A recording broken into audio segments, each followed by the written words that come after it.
Selamat siang, apa kabarnya Mbak? Selamat siang, alhamdulillah baik. Mbak di rumah anak keberapa ya? Orang tuanya bekerja di mana? Saya anak pertama, orang tua saya bekerja di wira swasta. Hubungan Mbak dengan bapak ibu bagaimana? Hubungan saya dengan kedua orang tua saya baik. Di rumah yang dilakukan seusai pulang sekolah apa saja? Biasanya setelah pulang sekolah saya bermain dengan teman-teman. Apakah punya teman dekat yang sering diajak ngobrol atau sering datang ke rumah? Ada. Hal-hal yang dilakukan saat merasa bosan atau sendirian di rumah apa saja, Mbak? Ketika saya merasa bosan atau sendiri di rumah, biasanya saya main ke rumah teman. Mbak, bolehkah saya tahu siapa di antara anggota keluargamu yang menurutmu paling penting perannya dan menjadi contoh bagi kehidupanmu yang sekarang? Menurut saya, orang yang paling penting perannya yaitu kedua orang tua saya. Baik, silahkan Mbak menyampaikan apa yang ingin disampaikan yang dirasa mengganjal di hati. Saya sangat menghargai kehadiran Anda sebagai konselor dan membantu penyelesaian masalah ini. Saya menyadari bahwa tindakan saya telah berdampak negatif pada RKP dan saya ingin memperbaiki situasi ini. Terima kasih atas pengakuan Mbak. Pertama-tama, saya ingin memahami bagaimana Mbak melihat dampak diri tindakan Mbak terhadap RKP. Bagaimana perasaan Mbak tentang situasi ini sekarang? Saya merasa sangat menyesal dan sadar bahwa tindakan saya telah menyebabkan penderitaan pada RKP. Saya benar-benar ingin memperbaiki hubungan ini. Sangat baik. Kesadaran akan kesalahan adalah langkah penting. Sekarang, bagaimana pandangan Mbak terhadap kesepakatan damai yang telah dicapai antara RKP dan sekolah-sekolah terkait?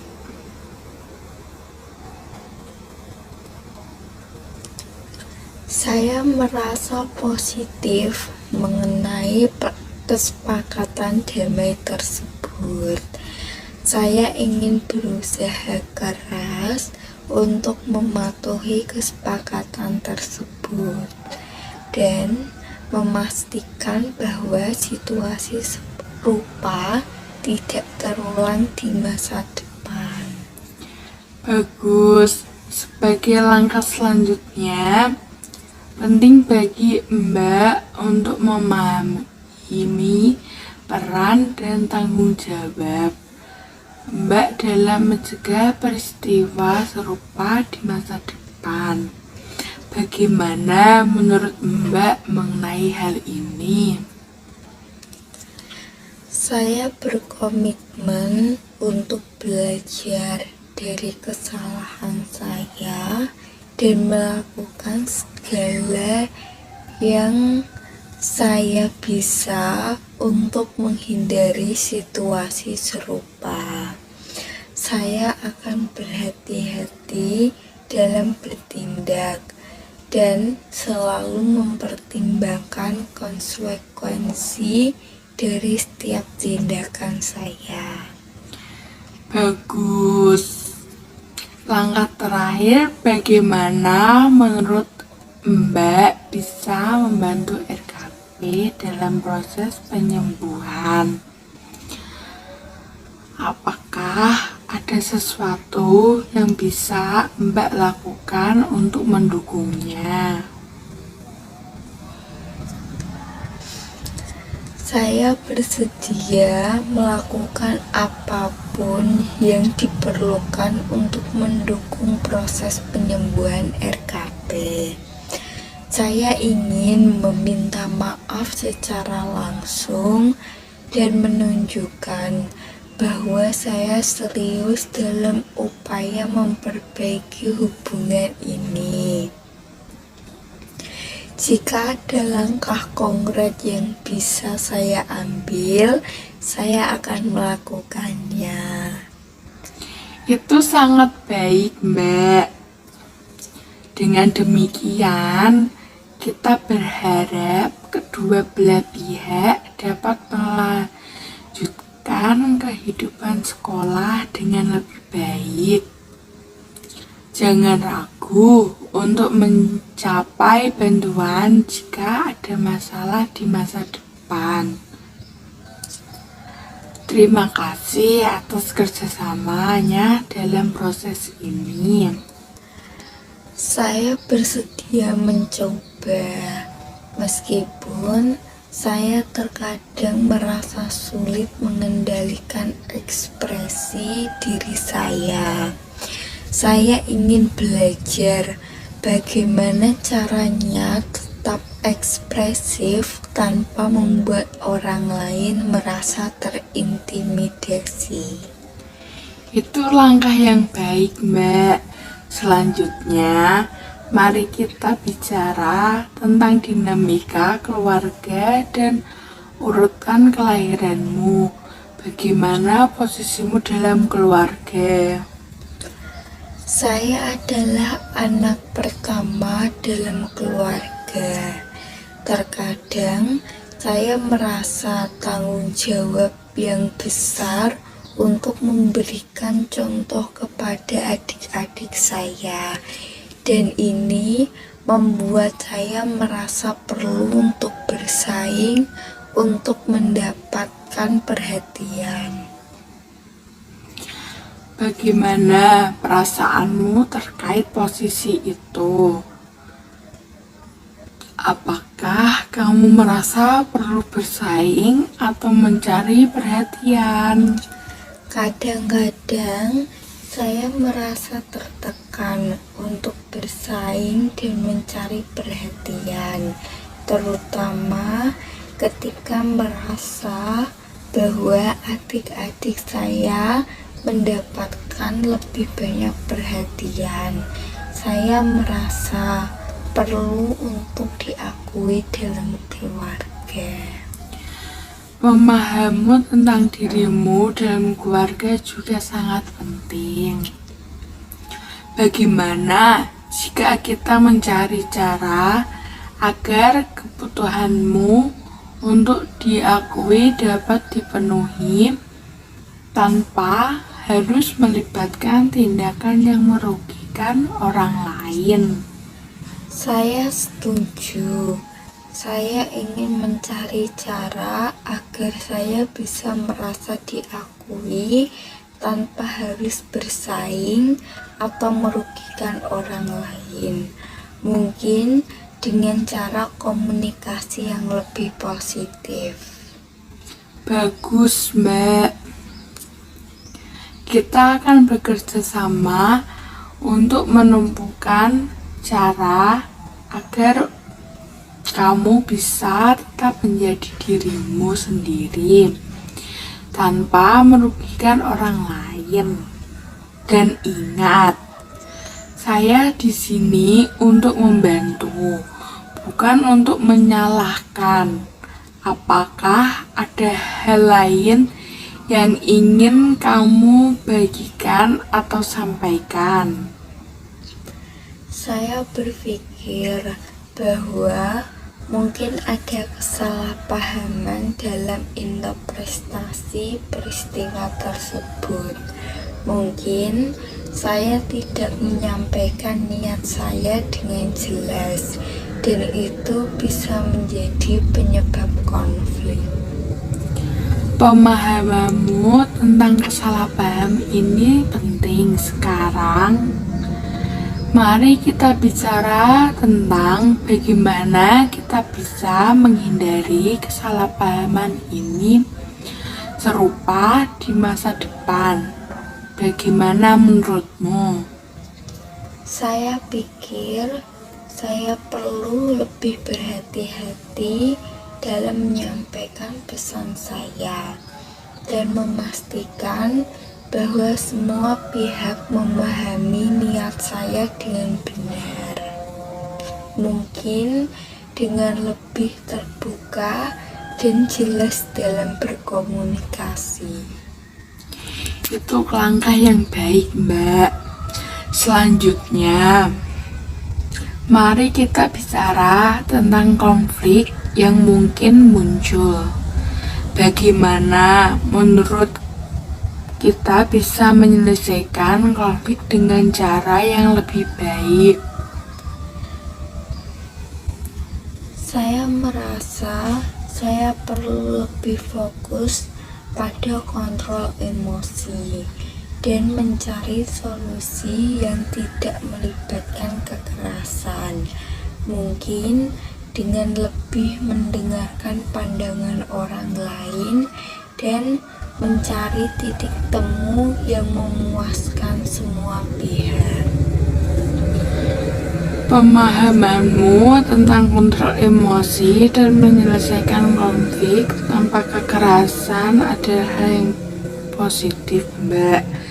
Sekarang, terkait dengan kesepakatan damai yang sudah disepakati, apakah kamu merasa setuju dengan keputusan tersebut? Saya merasa setuju. Saya ingin memastikan bahwa kita semua bisa melanjutkan kehidupan sekolah dengan lebih baik dan menciptakan lingkungan yang positif. Mengerti. Kesalahpahaman memang bisa menjadi sumber konflik. Bagaimana menurutmu kita bisa mencegah kesalahpahaman serupa terjadi di masa depan?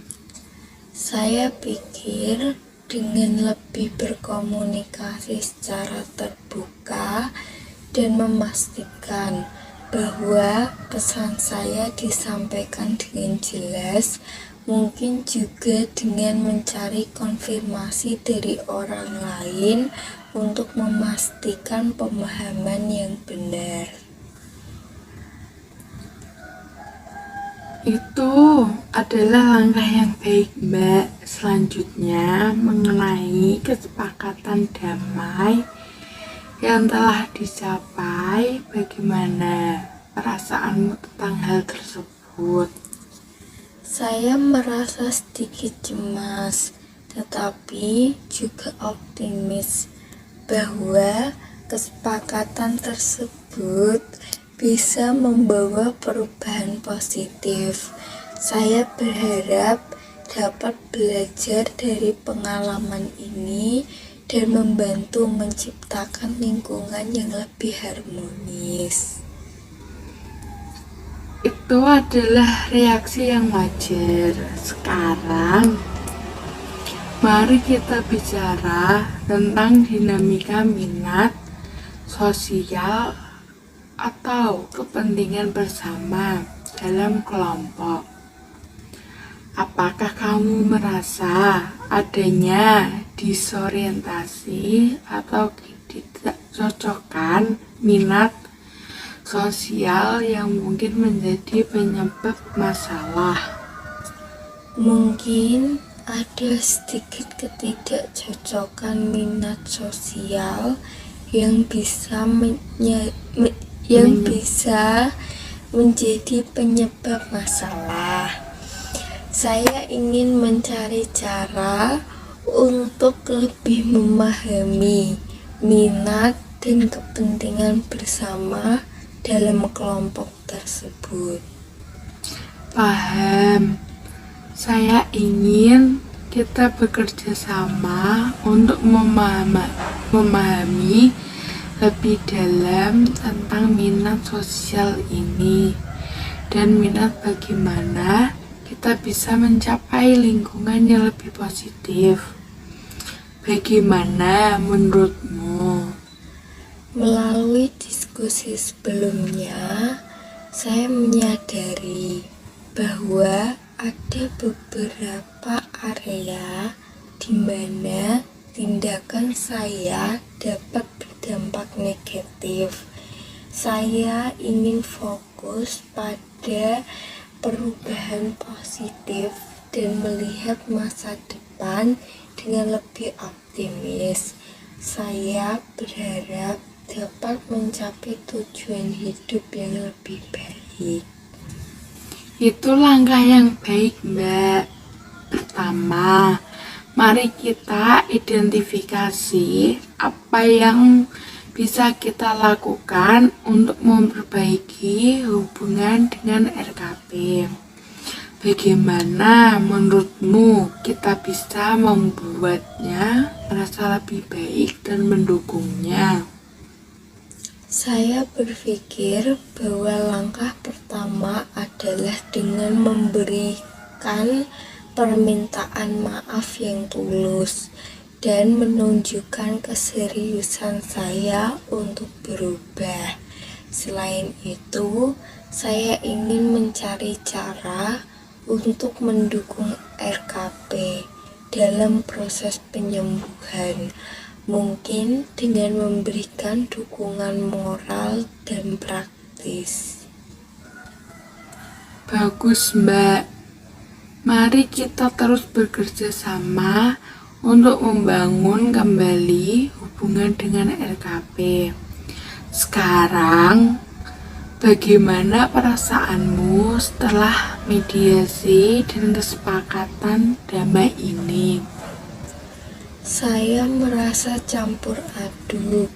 Ada rasa lega karena kami mencapai kesepakatan damai, tetapi juga ada rasa penyesalan atas kesalahan yang telah saya buat. Saya berharap bisa belajar dari pengalaman ini dan menjadi pribadi yang lebih baik. Penting untuk menyadari kesalahan kita. Bagaimana kamu melihat perubahan dalam dirimu setelah mediasi ini? Saya merasa lebih sadar akan dampak tindakan saya dan lebih bertekad untuk mengubah perilaku negatif saya. Saya ingin menjadi orang yang lebih bertanggung jawab dan peduli terhadap perasaan orang lain. Hari ini kita mencapai akhir sesi konseling kita. Bagaimana perasaanmu setelah berbicara dan merenung tentang peristiwa ini? Saya merasa lega karena bisa membicarakannya dan merenung tentang langkah-langkah yang perlu diambil. Meskipun sulit, saya merasa ada harapan untuk memperbaiki situasi ini.